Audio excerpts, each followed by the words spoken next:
Want to program your key fob for a 2007 Chevy Tahoe yourself? It's easier than you think.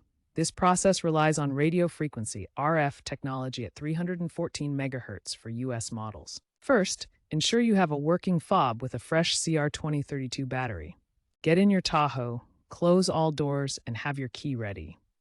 You'll be cycling the ignition to enter programming mode. Keep the driver's door open throughout the process. Make sure there are no active immobilizer codes present, and you're within 5 to 10 feet of the vehicle. Follow these steps closely. Rapid or incorrect button presses can lock the system, requiring a reset via the fuse box. Insert the key into the ignition. Cycle the ignition from off to on. Do not start the engine 5 times in rapid succession. After the 5th cycle, leave the key in the on position. You should hear the door lock cycle, indicating you've entered programming mode.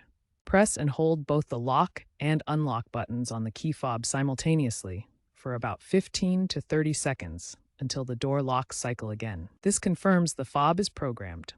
Test the fob by pressing the lock and unlock buttons. If it doesn't work, retry the process. If issues persist, check the fob's battery voltage.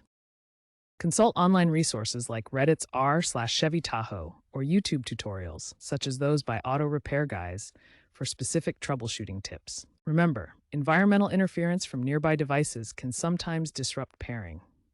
If all else fails, a dealership can assist, but DIY saves an average of $75.